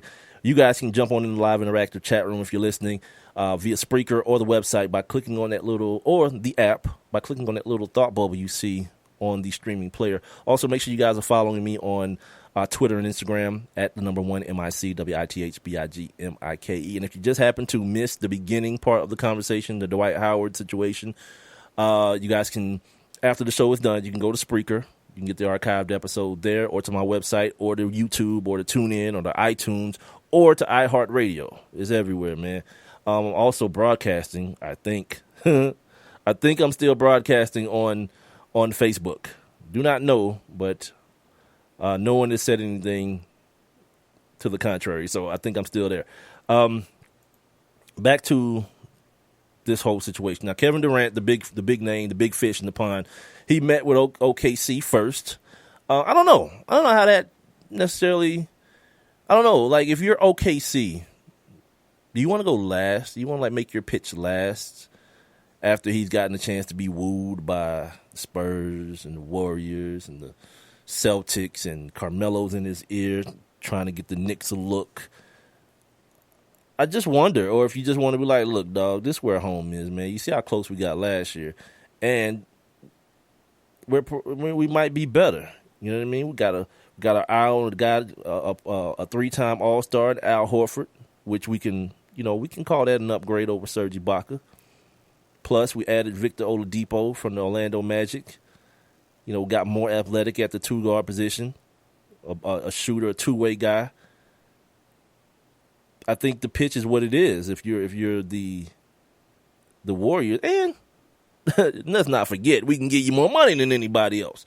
So it sounds like win-win. Now, after the meeting's over with, rumors came out. I guess some of his people were like, Kevin Durant's like 90% all in on the Warriors. But of course, it's good to be that way. It's good to be, not like, yeah, definitely is what it is. You give everybody else a chance to see, what's really good. Because if everything, with everything being equal, the anticipation is that he's only going to sign a 1-year deal anyway, or a 2-year deal anyway with the opt-out, right? And then be back in the same position next year. So you sit down with the teams that may look interesting next year. You and Russ be free agents at the same time, so you see where that's going to pan out. You and your man, it's like, all right, how we going to run this? You coming back? If you ain't coming back, I ain't coming back. And then you work it out that way. Feel me? So for what it's worth, I think it's still, whether he has already got his mindset that he's going back to Oklahoma City or not, I think it's worth taking the meetings, seeing what people have to say. The Clippers have this ridiculous thing set up, I think, where he's going to be a part of this big four with him and Blake and DeAndre and Chris Paul. And it's like, wait, what? Like I said, I don't know all the salary cap stuff, but I'm almost sure that there's no way in hell that works financially. You know what I mean? Because if Kevin Durant want all his money, realistically, it's gonna have to end up being a sign and trade, and that sign and trade is gonna have to involve one of those dudes. It's not gonna be Chris Paul. You understand? It's not gonna be DeAndre Jordan, who you just re-upped last year. That leaves the ginger, right? Blake Griffin. He's gonna have to be traded to OKC in a sign and trade type of situation to get Kevin Durant over to to the Clippers. So, like, to me, like, if you just gonna lie, it's like the Miami Heat situation. Yeah, we want to put you up in here with Wade and Whiteside and Bosh. Wait, what? Wait, I thought that dude had blood clot issues. Nah, you gonna be all right. Says who? Pat Riley, Dr. Pat Riley. Nah, like I said, I don't know how stuff goes down in that room. I can only assume that you're talking about, billionaire owners, multi-million-dollar organizations. They can put on like hellified shows. I remember they were talking about in L.A. putting Dwight Howard in cartoons, and they had all this kind of craziness going on a couple years ago with Dwight Howard. For a much better player like Kevin Durant, who the hell even knows? Now, I'll also say this. Kind of hamstringing that type of thing is the fact that everybody's got to go to him. They got to go to the Hamptons and meet with him. So he's not like going to L.A. to sit down with the Clippers and they start rolling through Hollywood execs and people talking about movie ideas for Kevin Durant and all this, which is smart to me. You put him in a place where let's talk about basketball. Because if I remember correctly, that was the problem with Dwight Howard. Well, one of the problems, not named Kobe, with Dwight Howard and in L.A. in the Lakers. They had to have two meetings, didn't they? Or was that LaMarcus Aldridge last year? I think that was LaMarcus Aldridge. Sorry. Dwight Howard's second meeting was, I'm coming to get my stuff and I'm leaving. My bad. So, yeah. What else did I want to talk about today? The fact that, Dwight won at 24. He got just over 23 where he was already with the Rockets. Kevin Durant. Oh, the meeting. That's what I was going to. The meeting with the Warriors. The Warriors brought Draymond, Clay, Steph, Steve Kerr, the president of the team. Like, it's funny that I don't see Draymond being the dude that's like, hey, man, yeah, man, like trying to woo somebody. It's like, look, dude, you see this thing on my finger? You see us win them 73 games last year? You coming or not? You know what I mean? That just seems to be like what the Draymond attitude would be about wooing Kevin Durant. Like maybe you leave Draymond at home. you bring the two light-skinned brothers and let them sweet talking. But Draymond don't seem like the sweet talking dude, man. Maybe he is, and I'm mischaracterizing that guy, but nah. And I like the way I have him characterized in my mind, by the way. And then there's Dwayne Wade. I talked about him a little bit in the first segment. There's Dwayne Wade sitting out there. And here's the thing that really I don't feel like I'll ever get when it comes to a player like Dwayne Wade. This notion that the organization owes him now some sort of back pay or some sort of thank you pay. Nah, I don't see how that works. You know what I mean? Like, Dwayne Wade made his own deals, man. Like, Dwayne Wade, this whole notion about Dwayne Wade not ever being the highest player on the Heat, he could have been, but he prioritized. And at the time, if it's him, if it's any of us, you look at that prioritization and say, you know what? Yeah, I can dig it. You know what I mean? I won't make as much as I should make, but I'll solidify my legacy by winning championships. I'll bring the best player known to man down here. Oh, yeah, all-star in Toronto and Chris Bosh, have him come too, and we'll figure this thing out. We'll all take the same amount of money, and we'll keep it moving. You know what I'm saying? And when everything shook out, Dwayne Wade ends up being a 3-time champion. You know, the notion that, look at all he did for Miami. He brought them 3 rings. Maybe they're saying the same thing to him. You know what I mean? Because how are we and how is the basketball viewing public viewing a guy like Dwayne Wade with 1 championship? The way we saw that team going, the Michael Beasley years and all that kind of stuff, the way we saw that team going with Dwayne Wade being, after Shaq is long and gone and him being the dude. How are we looking at the Miami squad if LeBron and Chris Bosh don't decide to team up with him? Yeah. For what it's worth, man, Dwayne Wade, he was paid handsomely. Maybe not what he feels he's worth, which, by the way, that's not how it works. Your worth what you can negotiate for. You're worth what people are willing to pay you. So the arguments that people, sports pundits and these people and people in barbershops and what was the word used the other day? Sports debater. I, in fact, am a master debater. Anyway, those type of discussions, they're meaningless. And it's so weird to me that so many of the people that have these conversations are people who work in an industry where where they're contract employees, where they have to have agents and they have to sit down with, heads of radio stations and media groups and negotiate deals. And you may think you're worth this amount. They may think we want to pay you this amount. And then you back and forth until you get to a point where both people are a little bit uncomfortable. And then that seems to be the right amount. It may not be what you're worth. It may be more than what you're worth or what somebody else thinks you're worth. But inevitably what it is, it's what you negotiated for. It's no different, man. It's no different with sports figures. The only difference is the money is so huge that normal people like me and you, we can't even conceive that much cash. If we don't keep it real, we can't even really conceive that much money. So it seems like, wait, what? So Steph, and I love when broke people say, he's only making $14 million? Yep, because that's what it is, only. And I understand it's a comparative. Dwight Howard is making, last year, Dwight Howard made the same amount as LeBron James. Well, all things being equal, that it wouldn't be that way, but who gives a damn? All things ain't equal. Ain't no participation trophies. Ain't no one for you, one for me. It don't work like that. If you mad that some dude that you think is better than you is getting more money than you, fire your agent. He apparently, to your standards, didn't do his or her damn job. They ain't got nothing to do with. They ain't got nothing to do with how good someone is. That's why I love the Chandler Parsons honesty. He acts straight up. Why do you deserve a max deal? Because I'm pretty good at basketball. Not because I'm great. I'm pretty good at basketball. Good for him. Damn right.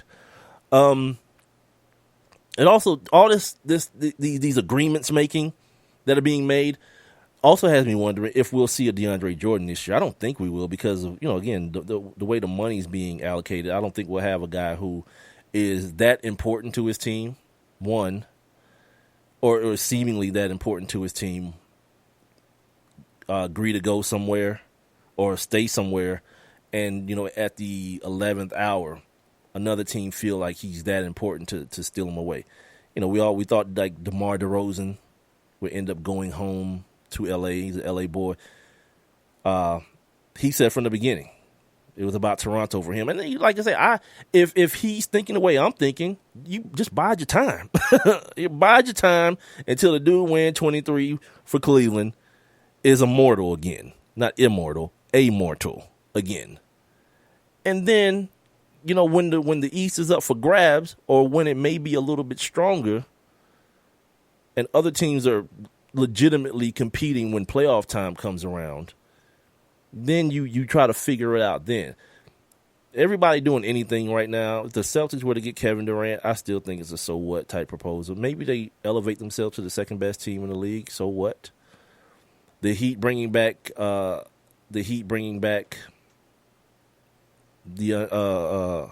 Wade. Who cares? I don't. I think Dwayne, I have this concept that all great players in any sport, they always have that reserve tank, that I'm going to show you tank. I think Dwayne used this up last year. You know what I mean? I really, really think he does, man. So we'll see. I don't profess to, have a crystal ball on these matters like a lot of people do. But I've seen it play out. The evidence has shown me that. Some of these great players, man, they have an extra in them. Look at what Kobe did his final game. Kobe, damn the points.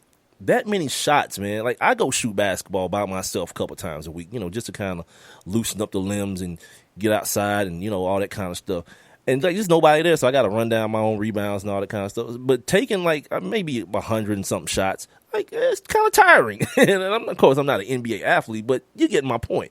It ain't just as easy as like, who cares? It was 60 shots or 50 shots or whatever the hell it was. Yeah, it takes a little bit of, oomph to get that done. All right, man, we're going to come back, close up shop. Got one more segment to go, and I got a couple more things I want to bring to you guys. I got to update you guys on this North Carolina HB2 bill as it relates to the NBA All-Star game as well. Some new developments have come forward in that realm, so I'm going to make sure I bring that story back to the forefront and give you guys the latest on that right here on the One Mic with Big Mike show. Heard every Monday, Wednesday, and Friday right here on Spreaker.com as well as on my website, the number 1 MIC, WITHBIGMIKE.com. And make sure you guys holler at your friends, man. Tell them the chat room's still open, man, for about another 30 minutes or so. I'll be right back. Rich is just a really, really, really good guy. The term good egg isn't enough to describe him. He's also certified organic and free range. Rich puts the cap back on everything. The toothpaste, the olive oil, the shampoo, everything. He lets his 10-year-old nephew beat him at virtual tennis, even though he can straight up slay his 10-year-old nephew in virtual tennis. When the toilet paper is running low, Rich replaces the roll on the actual holder, not just on the back of the toilet. Rich is texting and driving. Rich? No. What are you doing, Rich? I was just telling everyone how great you are. Texting and driving makes good people look bad. Visit StopTextStopWrecks.org. A public service announcement brought to you by the National Highway Traffic Safety Administration and the Ad Council. Take a look under your bed. Find stuff under there? What about jobs? No? Now try your basement. There's a pair of overalls that overall you're not so into anymore. A perfectly good laptop that hasn't sat in your lap in months. And even more stuff, but still no jobs? Well, you really have both. See, stuff is defined as household articles considered as a group. Sometimes this stuff is no longer needed. Wait, no longer needed? That can't be right. Because remember those jobs you were looking for? Those are really needed, and they're the stuff inside your stuff. Even inside that winter coat that moved with you to Phoenix. Our job is to unlock those jobs, and it starts when you donate your stuff to your local Goodwill. Here's how we do it. When you donate to Goodwill, we sell your stuff to provide job training for people right here in your community. So just by teaming up with Goodwill, you help create jobs. And isn't that worth parting with the leftover keytar from your 80s cover band? Goodwill. Donate stuff, create jobs. Find your nearest donation center at goodwill.org. A message from Goodwill and the Ad Council.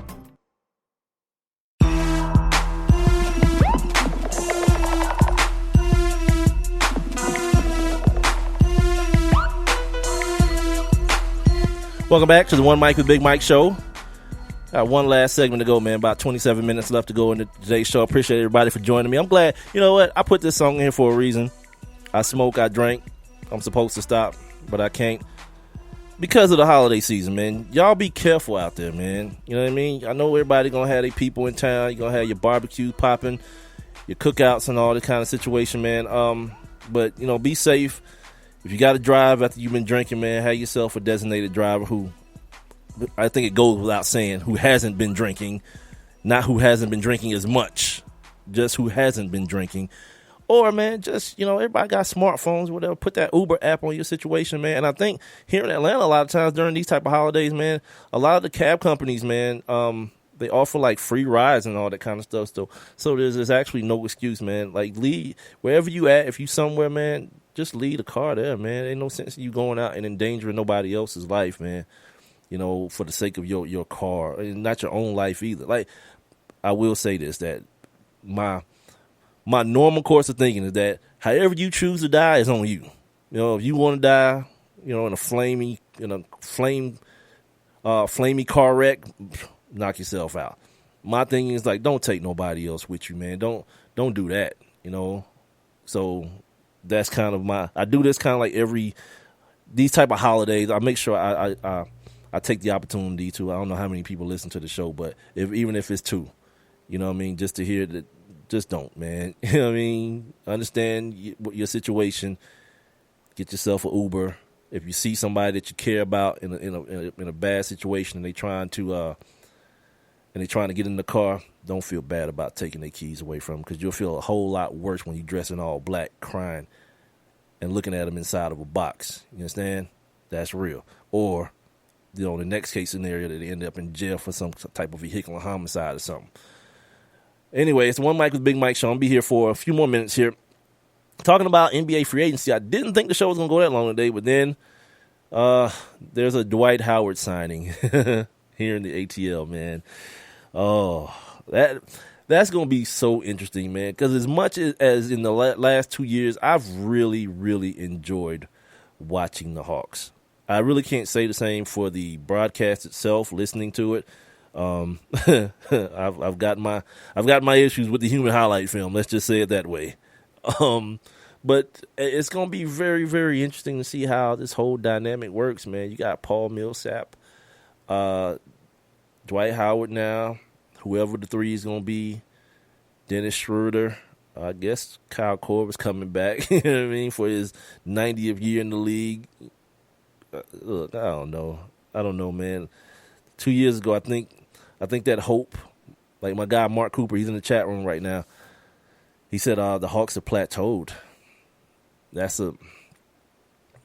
don't know. I mean, I can't really speak as a fan, man. I would assume that if I was a fan and if I believed that was the case, it's time to go in a different direction. Like what the Braves are doing, man. The Braves tore that thing all the way down, man.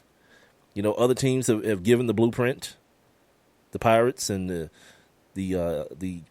champs last year, the 2-time World Series participants, the Kansas City Royals, the Astros. They've given they've kind of given the blueprint on just tearing down, building up your farm system, and then having a bunch of young dudes play. The Cubs is another team, a bunch of young dudes playing, man, and play well for an extended period of time while you got control of those contracts, those major league contracts, and that's what the Braves are trying to do. And I'm not mad at what's happening this year. I'm not going to sit around and watch it.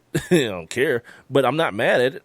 If the inevitable goal, man, is to do what the Royals were able to do the last 2 years. They went to the Super Bowl.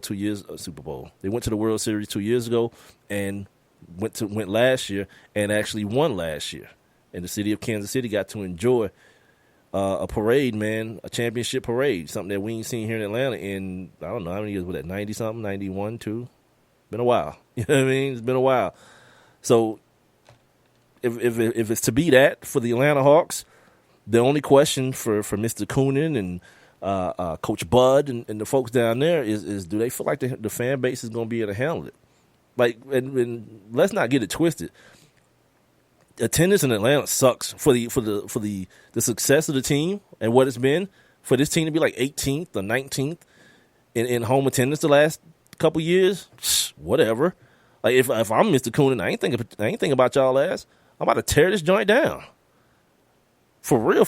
And I'm gonna just tear it down and wait and see if we can come up on the Ben Simmons. That's what the Sixers did. They was like, all right, we'll get Nerlens Noel. All right, we'll get Michael Carter Williams. Okay, we'll get Joel Embiid, and then bing, bing, bing, bing, bing. There it is, the transcendent player. After a couple tries, you get the transcendent guy. In what's the kid's name? The kid from LSU, Ben Simmons. Yeah, run it. And I don't know how good they're gonna be, because it's still the Sixers. But inevitably, man, that dude, if he pans out to be, what people think he's going to be, this great all-around talent, a difference maker, man. That's what the Atlanta Hawks need, a difference maker. Paul Millsap don't make no difference. He's that Swiss Army knife. Yeah, he is, and it's good to have. But he's good to have when you have a difference maker. It's not good to have him as, you feel me, as your difference maker. I told you guys I'm going to get you guys updated on this North Carolina HB2 bill. The quote-unquote bathroom bill. I had a weird, as though they're any other kind, I had a Facebook exchange with a dude yesterday, a Muslim cat, man, that it's like sometimes the way people phrase things is just weird to me. Like when people say, like, I don't believe in your way, in your way of life. It's like, what is there to believe in? And why do you need to believe in it if there is? You know what I mean? Like, I'm not a part of it. So you're not a part of it. So Who cares? And he was making this real crazy point, crazy to me, that most of the LGBT community doesn't care about the other parts of the bill. And I was like, not the people I've spoken to. Like, that's what they care about. Like, it's everybody else that's harping on the bathroom part of it. These dumbass religious nuts walking through Target and people and sending men into women's bathrooms to make some type of dumbass point. These people want rights, man. They don't want to go to they don't want to take their kid to the doctor and the doctor telling them that they don't believe in homosexuality and let their kid die. They don't want that to happen. You know what I mean? They don't want to be discriminated at a job, saying we can't give you a job because you're transgender or because you're gay. They don't want to be discriminated at a restaurant or at an apartment complex when they're looking for somewhere to live. Like, those things are kind of important, I think, for just human beings. You know what I mean? You want to be able to eat somewhere. You want to be able to work somewhere. You want to be able to, obtain health care somewhere without the obstacle of you're gay, so I won't, and the law is on my side. Wait, what? So anyway, I mentioned this on Monday, that the state of North Carolina has behind the scenes been working with the NBA to kind of amend this HB2 law. The NBA issued a statement in conjunction with the Charlotte Hornets. So if anybody is waiting to hear what are the Hornets going to say, well, here's what it's a group type thing. Good for Michael Jordan. He's got a situation where, like, I don't got to say nothing. We're just going to say something under this whole NBA umbrella, which is, I think is acceptable. It should be acceptable as well. The NBA says, we have been engaged in dialogue with numerous groups, at the city and state levels, but we do not endorse the version of the bill that we understand is currently before the legislature. We remain committed to our guiding principles of inclusion, mutual respect, and equal protections for all. We continue to believe that constructive engagement with all sides in the right path forward. There has been no new decision made regarding the 2017 NBA All-Star Game.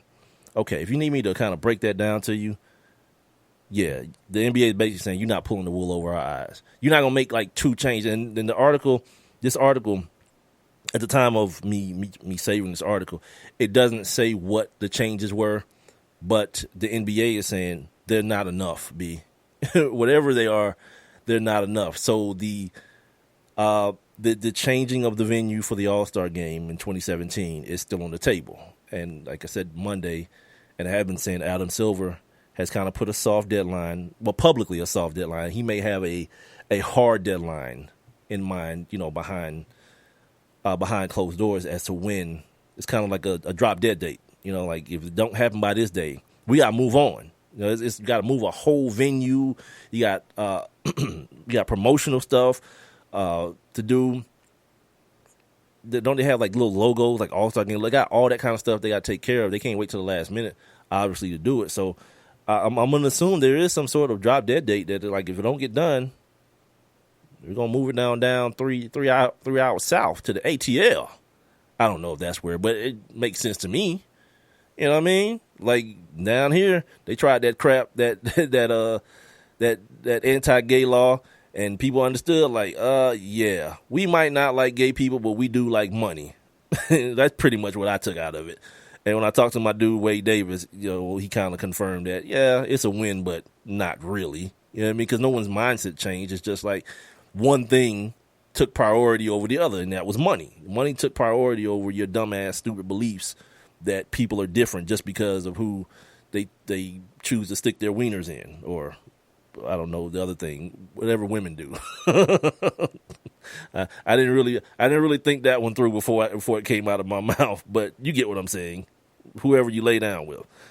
So that's the scuttlebutt as far as that goes. Let's see what else we got, because if nothing else, man, we're gonna get up out of here, man. I talked about the Al Jazeera situation.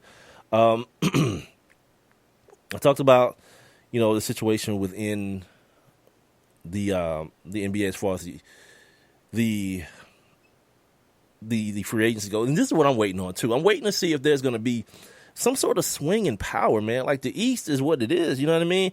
And that's what I think that's what guys like DeMar DeRozan, who stayed with the Raptors, guys like Danny Ainge and the Celtics, they're waiting on that. They're waiting for somebody to swing the pendulum.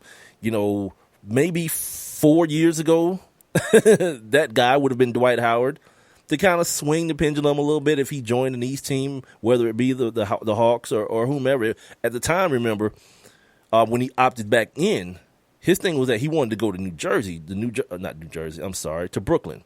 When the team was moving to Brooklyn, he wanted to go and play there. And then he realized they signed like the Lopez kid, and then Darren Williams came and Joe Johnson came, and there was no room for him. And that's when the Lakers came into the picture. But that's West, right? I'm waiting to see what star. Carmelo couldn't do it by staying in New York, by going from Denver to New York. Carmelo couldn't do it. I don't know who's going to swing that pen. Like LeBron is swinging the pendulum within the East. You know, he goes to the Cavaliers, they go to the finals, right? They go deep in the playoffs. He leaves, they suck. Goes to the Heat, who suck. And next thing you know, 4 straight years, they're in the finals. He leaves them, boom, back 2 straight years in the finals. You know what I mean?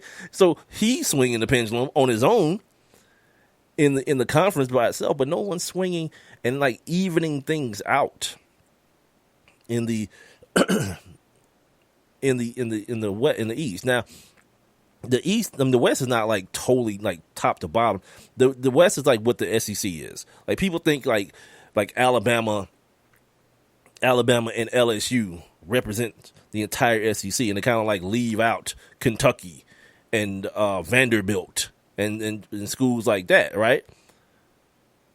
Because you do have your bottom feeders, but the top 4 teams in the West, I believe you take any one of those teams out, and they're immediately, and move them east, they're immediately the 2nd seed. Immediately, and maybe depending on who it is, if it's Oklahoma City or one of those teams, or San Antonio, yeah, they're challenging for the 1st seed. Excuse me, there's no such team in the West, in the East, at all. On Monday, let me mention this before I get out of here, because I'm gonna get out of here in a minute, man. I ain't gonna try to like squeeze no blood out of this damn tournament and make the whole 2 hours. Monday. Comedian, golly, what is his name? Shang? Comedian Shang, at Comedian Shang is his Twitter account. He's going to join us. We're going to talk to him about a bunch of stuff. Of course, we're going to talk to him about sports, see what his sports acumen is. I want to talk to him about Hollywood. Now, the way, you know, more minorities are popping up on primetime television. The other day, I tried to check out Mike Epps' new situation, Uncle Buck. It didn't really capture me, man. To be honest with you, it didn't really do a lot for me. You know what I mean? I think Mike Epps is a talented dude. Like, the fact that he got killed off of Survivor's Remorse sucks. You know what I mean? Because he was the uncle on Survivor's Remorse, but a whole different uncle, you know, from what I can see. And I'm not really keen on shows that have kids as the main character, because they get weird after a while, because the kids have to grow up. You know what I mean? So that kind of makes it a little bit weird. And then the kids themselves. Like, I think the last frontier in like black television. Think about it. Like, think about you as a kid. And maybe you can, but most of the kids I know are nothing like the TV kids. Go back to the Cosby Show. Go back to them.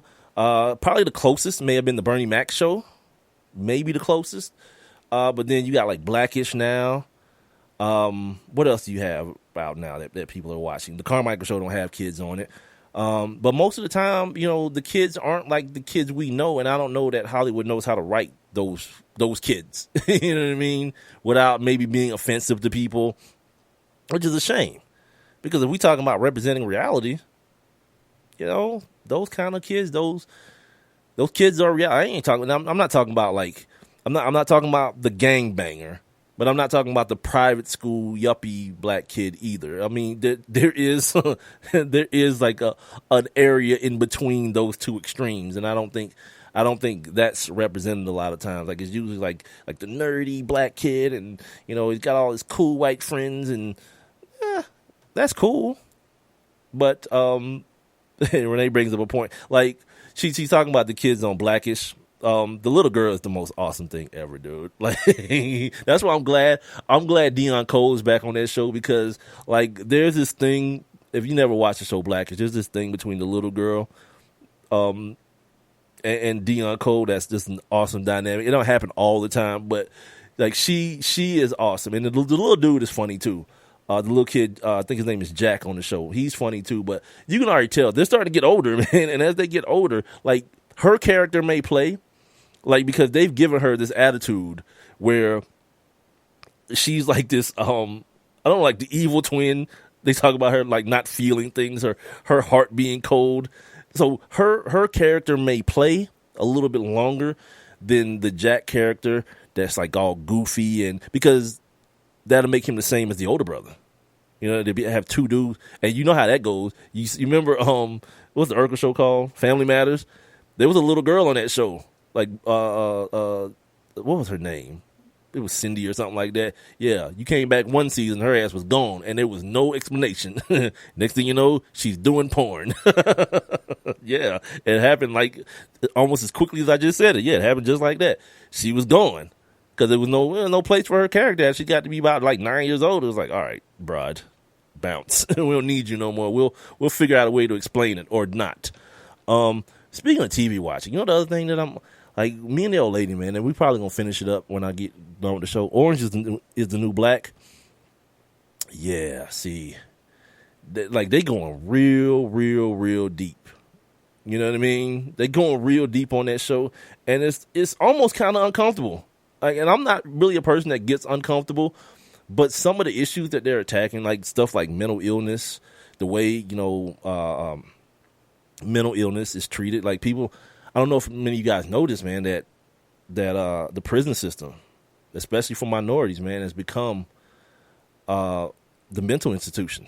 Is how the country deals with its mentally ill, man. You lock them up, man, and like it's one of those things that I look at in life, and I say that ain't right. That ain't a cool thing at all. And it's usually disproportionately, like many of the things within the penal system, disproportionately people of color who face these things. There's that transgender lady, Laverne. I don't know her last name, but she's a transgender lady that's on on Orange is the New Black, and part of what she was on the show with Trevor Noah the other day, the nightly show, and talking about how this year, this season, they got her in the what they call the SHU, the Secure Housing Unit, which is solitary confinement. Laverne Cox, thank you, Renee. And that's a thing, because if you're a transgender woman, she says in a lot of places they don't even put you in a woman's jail, which is where she is in the show. But a lot of times they put you in a man's jail, and then for your protection, they put you in solitary confinement, which is another form of like mental torture. And a lot of mental health professionals see it as a form of mental torture. And she talked about like even as little as an hour in there. In the little bitty confined room, can change a person and change a person's mental outlook. So yeah, man, it's so many deep topics. It's like there are things that are funny and laughable, but so many other things are surrounding this season. It's so heavy. The privatization of jails is what they're going through right now. It started last season, a private company taking over the jail and making decisions based on money rather than the well-being and limiting recidivism within the penal system. Also, now the new development. And I don't care if you hadn't seen it yet. I don't care about spoiler alert. So screw you. Hit stop or whatever, or pause, or whatever the button says to stop listening. I don't care. It's like the modern slavery. How they've pitched this work detail, but they pitched it as a class, as a training class. And they got these women out there digging ditches, and like they're building a new part of the facility, but they have the inmates building it. And the ladies are like, so wait a minute, is this a job? Because if it's a job, they get paid like $1 an hour or whatever, it's $1 a day or whatever it is. You know, still weird, but you know, you're in prison, so I don't really know how to argue that part of it.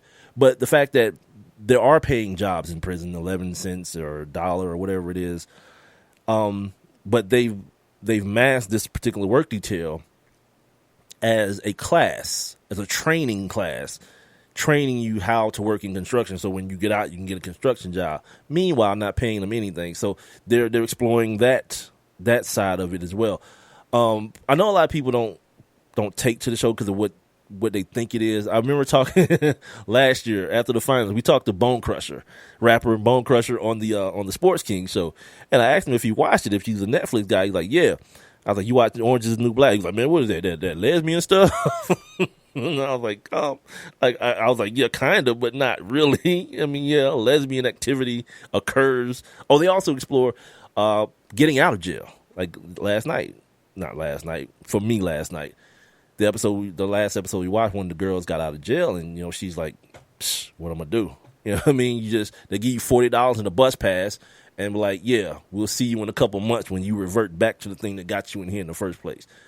So it's gotten real deep, and usually I'm all about that life, but sometimes, man, I just want to laugh, dude. I just want to be entertained, and I don't know, I'm in that place now. You know what I mean?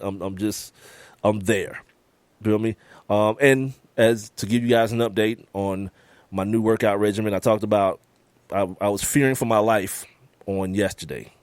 Thought that maybe I'd die yesterday from the soreness, and it was pretty bad. It was bad, but like I said, I went and tried to like limber it up, shoot some basketball out in the sun so I could sweat and everything and keep everything loose. So it wasn't that bad, and I did it again today, and it's pretty damn hard, man, to be honest with you. Like, it's almost to the point where I scare myself a little bit because everything is too exhaustion. You know what I mean? So I'm in there, and I don't have it's not like concrete where I have the real Olympic weights downstairs. You know, I got my own setup now, and I have to have it that way because like me working out is totally disgusting. I'm gonna keep it real with you. Like, I work out with the room like hella hot, music hella loud. I got on a bunch of clothes so that I'm sweating profuse. It's totally disgusting. You know what I mean? But anyway, so I got all the stuff here in the crib. But it's just me in there. And since everything is to exhaustion until failure, like sometimes that last one, it's like, am I going to get it up? Or is this thing going to fall on my chest and I'm going to be in here not being able to holler because the music's so damn loud? There ain't nobody going to be able to help me. So, yeah, you know what? No pain, no gain, I guess is what they say, right? But no, I'm all right today. Still, pretty sore, man, in my core section, and my shoulders and my arms are kind of stiff and everything, but I'll make it through, for any of you who were concerned, which I'm sure you weren't, but whatever, man. That's going to do it. I think that's going to do it for today, right? Tomorrow, I'm probably going to try to go check out this Crab Fest. I got some stuff to do early in the day, but I think it's going on from 1 to 8 if you're in the city of Atlanta, 1 to 8, the Crab Fest somewhere down in East Ponce. I don't have all the details in front of me, but I'll probably go check it out, and I'll get some of these flyers out of my hand as well, get some people aware of what we're doing here every Monday, Wednesday, and Friday on Spreaker and on the website, onemicwithbigmike.com. Let me find my outro music so I can get the hell out of here today. Excuse me. Hope you guys have a great weekend as well. And I'm going to see you guys back here on Monday. Like I said, Shang, comedian Shang. It's so funny just to say somebody's one name. Madonna, Seal, Shang is going to join me on Monday, and we're going to have a good time with that at 7:30 Eastern. The show will be actually starting at 7 o'clock, but he'll join me at 7:30 Eastern Standard Time. Make sure you guys are following me on Twitter and Instagram at the number one MICWITHBIGMIKE.com. Or, excuse me, .com will be the website, by the way. And Facebook, ONEMICWITHBIGMIKE, Facebook.com. If you guys want to contact me, you can do it via, social media. But if you guys, or you or anyone you know has a business and would like to partner with the show via any type of advertising opportunities, feel free to email me. Go to the website. Once again, it's onemicwithbigmike.com. Go to the contact page. The email will come directly to me, and I'll be sure to get back with you. Or if it's not me, I'll have Renee get back to you. She's way more professional than I am. Yeah, you guys hear the show. You definitely don't want to be talking to me about anything professionally. Anyway, that's going to do it, man. Enjoy your weekend. Once again, man, be safe out there. I'm going to come back. I'm going to do the 4th of July show, but be safe out there all weekend, man. Please, please, please do that so that I see you guys here in the chat room or you guys are listening back on Monday, 4th of July. Have a good one.